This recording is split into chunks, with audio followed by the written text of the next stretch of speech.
샬롬, 말씀 읽어주는 김기웅 목사입니다. 오늘도 기대하는 마음과 사모하는 마음을 가지고 하나님의 말씀 함께 읽겠습니다. 욥기 21장 17절부터 34절까지의 말씀입니다.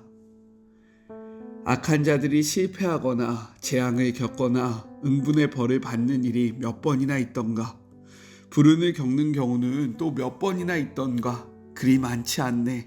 자네들은 하나님이 그들의 후손을 치기 위해 처벌을 유보하신다고 말하겠지. 그렇다면 나는 지금 당장 그들에게 벌을 내려 자신이 한 일을 알게 해주십시오 하고 구하겠네. 그들은 자신이 저지른 악의 결과를 감당하고 하나님의 진노를 온전히 느껴야 마땅하네.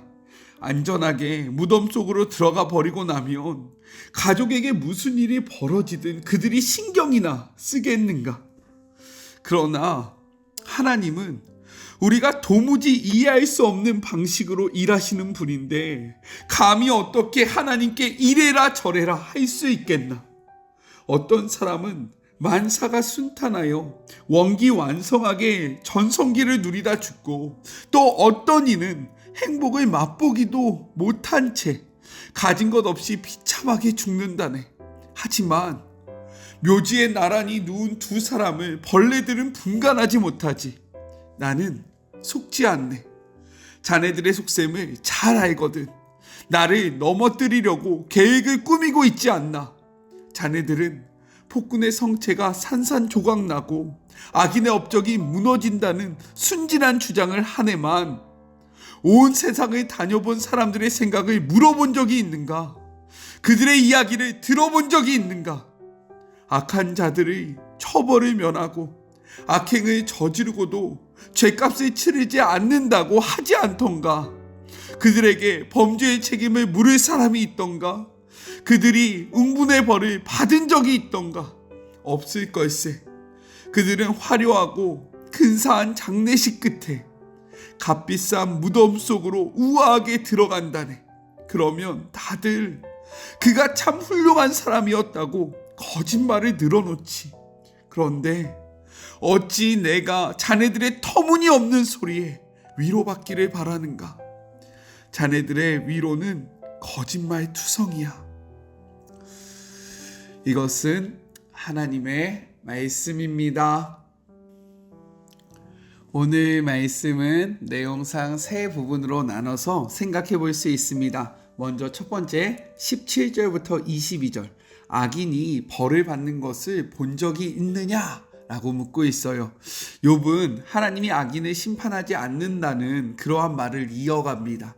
17절을 통해서요, 악인의 등불, 즉 생명과 평안은 꺼지지 않으며 재앙이 그들에게 닥치는 일도 하나님이 그들을 곤고하게 하시는 일도 없다라고 말을 하고 있어요.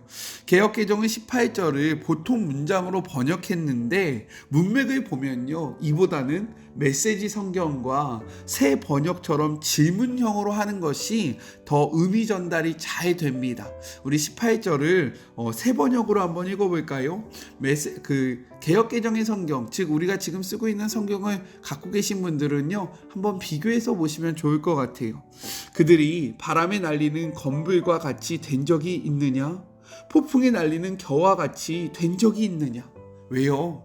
욥은 악인들이 하나님께 심판을 받지 않는다는 논리를 이어가고 있기 때문에 이러한 질문을 하는 것이 문맥에 더욱더 맞다라고 생각되어지는 거죠. 식구들 역시 개역개정보다는 메시지 성경과 새 번역에 더 합리적으로 보여집니다. 우리 19절도 같이 한번 읽어볼까요? 너희는 하나님이 아버지의 죄를 그 자식들에게 갚으신다고 말하지만 그런 말 말아라. 죄 지은 그 사람이 벌을 받아야 한다. 그래야만 그가 제 죄를 깨닫는다 라고 이야기를 합니다. 욥은요 20절, 악인들이 자기 멸망을 스스로 보아야 하며 하나님의 진노의 잔, 재앙과 심판을 마셔야 한다 라고 이야기하고 있는 거예요.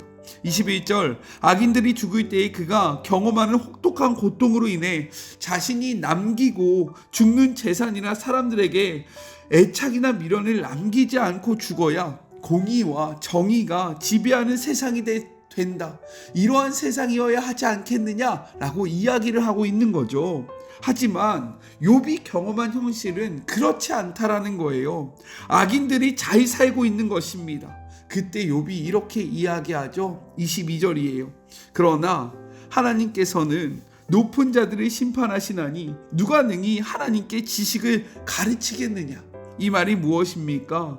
하나님께서 세상을 이렇게 운영하시는데 누가 그에게 이것이 잘못된 것이다, 그렇게 하면 안 된다 라고 말할 수 있느냐? 그럴 수 없다 라고 이야기하는 거죠. 이 말은요, 하나님의 절대적 주권을 인정하는 그러한 믿음의 고백이며, 또한 동시에 하지만 이러한 억울한 상황을 하나님 보시어야 하지 않겠습니까? 라는 하나님을 향한 탄식이다 라고 생각해 볼 수 있는 겁니다. 둘째, 23절부터 26절, 죽음은 악인을 차별하지 않는다 라고 이야기하고 있어요. 욥은 의인이나 악인이나 죽을 때에는 별반 다르지 않는다 라고 생각합니다. 23절, 의인들과 악인들 중에 어떤 사람은 죽을 때까지 건강하고 완성하게 살다가 평안히 죽는다 라고 이야기하고요. 24절, 악인이나 의인이나 상관없이 어떤 사람은 풍요로운 삶을 살다가 죽는다 라고 이야기하고 있죠. 반면에 25절, 어떤 사람은 온갖 고통을 당하다가 끝까지 그 고통을 품고 죽는다. 욥이 마치 자신의 인생을 이야기하듯이 이야기하고 있는 겁니다. 그렇게 그는 이렇게 이야기하죠. 26절입니다. 이 둘이 매 한 가지로 흙 속에 눕고 그들 위에 구더기가 덮이는구나. 즉 죽음은 의인과 악인을 구별하지 않는다라는 거예요. 이 말은 무엇입니까? 이 땅의 삶이 불공정함을 계속해서 토로하고 있는 것입니다. 마지막 셋째, 27절부터 34절, 너희는 현실을 외면하는 빈말을 멈춰라 라고 이야기하고 있어요. 27절의 말씀입니다. 내가 너희의 생각을 알고 너희가 나를 해하려는 속셈도 아노라 라고 이야기합니다. 욥은요, 친구들이 자신의 말을 들으려 하지 않고 오로지 권성진하게 원리만을 말하는 것은 자신을 해치려는 속셈이다 라고 이야기하고 있어요. 친구들은 악인이 하나님께 벌을 받아 마땅해야 한다 라고 이야기합니다. 그런데 욥이 망한 거죠. 그러므로 욥은 악인이라는 논리를 계속 펼치고 있기 때문에 이 논쟁을 계속하고 있는 겁니다. 다시 한번요, 친구들은요, 악인이 하나님의 벌을 받아 망한다 라고 이야기한다라는 거예요. 그런데 욥이 망한 거죠. 그러므로 욥은 악인이다 라고 친구들은 이야기하고 있다라는 거예요. 28절을 같이 볼까요? 악인은 하나님의 심판을 받아 모두 망하기 때문에 그들의 집은 세상에서 흔적도 없이 사라진다라고 친구들은 말하지만 욥은 이야기하는 겁니다. 악인의 집이 왕성하고 건재한 것을 나는 굉장히 많이 보았다. 뿐만 아니라 29절, 이러한 사실은 자신뿐만 아니라 세상을 살아가고 있는 사람들은 모두 다 알고 있다라고 얘기하고 있는 겁니다. 그러므로 욥은 친구들의 제한된 시각을 비판하고 있는 거예요. 30절, 이것도 마찬가지로 개역개정보다는요, 메시지 성경 혹은 새번역이 더욱더 명확한 뜻을 보여주고 있습니다. 30절 같이 한번 읽어볼게요. 그들이 하는 말을 들어보아라. 하나님이 진노하셔서 재앙을 내리셔도 항상 살아남는 사람은 악한 자다 라고 이야기합니다. 이것이 욥이 이야기하고 있는 핵심이라는 거죠. 31절, 악인들을 심판하시는 창조주로부터 이처럼 특별한 특권을 누리는데 감히 누가 그 악인들에게 길을 알려주며 그들이 행한 악한 일을 응징할 수 있겠느냐? 그럴 수 없다라고 이야기하죠. 32절, 게다가 악인들은 평생 평안하게 잘 살 뿐만 아니라 죽을 때에도 좋은 장례식을 치른다라는 거예요. 그리고 나서 사람들은요, 그들을 아주 값비싼 그러한 무덤에 넣어주면서 이 사람은 굿가이, 좋은 사람이야, 나이스 가이, 정말로 좋았던 사람이야 라고 이야기한다라는 겁니다. 이러한 상황인데도 욥의 친구들은요, 권성징악이 세상을 지배하는 유일한 원리라고 떠들고 있기 때문에 친구들의 말은 욥에게 위로가 되지 않는다라고 이야기하는 거예요. 34절의 말씀입니다. 그런데도 너희는 나를 헛되이 위로하려느냐? 너희 대답은 거짓일 뿐이다. 왜요? 그들은 제한된 시각으로 지금 모든 상황을 바라보며 욥을 정죄하고 있기 때문인 거죠. 이 말씀을 통해서 우리가 확인할 수 있는 것은 무엇입니까? 우리가 살아가는 이 세상은 모순과 불공정함이 상존하는 곳이라는 거예요. 그래서 시편 기자도 이렇게 이야기합니다.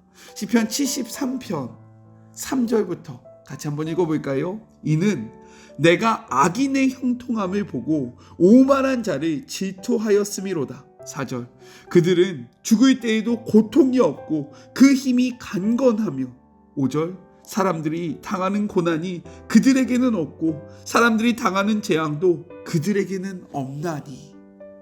이어서 12절을 볼까요? 볼지어다 이들은 악인들이라도 항상 평안하고 재물은 더욱 불어나는도다. 13절 내가 내 마음을 깨끗하게 하며 내 손을 씻어 무대하다 한들 실로 헛되도다. 14절 나는 종이 재난을 당하며 아침마다 징벌을 받았도다. 지금 무엇을 이야기합니까? 이 땅의 불공정함을, 정의롭지 않음을 외치고 있는 거예요. 맞아요. 이 땅의 삶은요 이러하다라는 거죠. 하지만 우리는 이러한 세상의 부조리함으로 인해서 시험에 들거나 낙심하지 말아야 한다라는 거예요. 그래서 성경은 우리에게 이렇게 권면합니다. 데살로니가 후서 3장 13절의 말씀이에요. 형제들아 너희는 선을 행하다가 낙심하지 말라. 갈라디아서 6장 9절도 이렇게 이야기합니다. 우리가 선을 행하다가 낙심하지 말지니 포기하지 아니하면 때가 이름에 거두느니라. 무엇을 거둡니까? 시편 96편 13절의 말씀이에요. 그가 임하시되 땅을 심판하러 임하실 것이라. 그가 의로 세상을 심판하시며 그의 진실하심으로 백성을 판단하시리로다. 고린도후서 5장 10절입니다. 이는 우리가 다 반드시 그리스도의 심판대 앞에 나타나게 되어 각각 선악간에 그 몸으로 행한 것을 따라 받으려 함이라. 우리는 이 말씀을 믿으며 이 땅의 부조리함으로 인해서 낭망하는 것이 아니라 우리의 믿음을 지킴으로 하나님의 약속을 믿음으로 끝까지 선을 행하되 포기하지 않고 낙심하지 아니하는 삶을 살아가는 우리 모두가 되기를 간절히 소망합니다. 때로는 이 땅에 살아가다 보니까 불의한 자들의 형통함, 악인의 형통함을 보면서 우리의 마음이 무너질 수 있어요. 왜 악인이 형통하냐? 그것은 바로 지금은 공중권세 잡은 자, 사탄이 다스리는 시기이기 때문인 겁니다. 그렇기 때문에 믿는 자들이 형통한 것이 아니라 악과 연합하는 자들, 악대로 살아가는 자들의 형통함이 보장되어 있는 것처럼 보이는 거예요. 하지만 마지막 날은 반드시 오고요. 그 마지막 날 하나님은 정의와 공의로 이 땅을 분명하게 치리하실 것이다, 심판하실 것이다 라고 성경이 이야기하고 있으니 이를 의심하지 아니하고 끝까지 믿음을 지키며 선을 행하는 우리 모두가 되었으면 좋겠습니다. 우리 같이 기도할까요? 하나님, 욥은 이야기합니다. 악인이 심판받는 것을 본 적이 있느냐? 악인이 심판대에 서는 것을 본 적이 있느냐? 악인의 형통함을 네가 보면서도 너희가 그것을 알면서도 나에게 권선징악의 원리를 적용하려고 하느냐? 죄인이 망하고 죄인이 심판에 당한다라는 그러한 생각으로 나를 정죄하느냐라고 이야기를 합니다. 하나님, 이 땅에 살아갈 때에 악인의 형통함을 우리가 바라봅니다. 그러할 때에 우리의 마음을 지키는 자들이 되게 하여 주시옵소서. 또한 제한된 시각으로 우리의 고정된 관념으로 누군가를 판단하거나 누군가를 정죄하지 않는 우리가 되기를 소망하오니 하나님 함께하여 주시고 우리의 좁은 시야를 주님의 말씀으로 넓혀 주시옵소서. 함께하시 주님을 바라보며 거룩하신 예수님의 이름으로 간절히 기도드립니다. 아멘. 저는요 또 내일 만나도록 하겠습니다. 사랑하고 주님의 이름으로 축복하면서 오늘 하루도 힘 내세요. 우리 내일 만나요. 안녕. 오늘도 수고하셨습니다.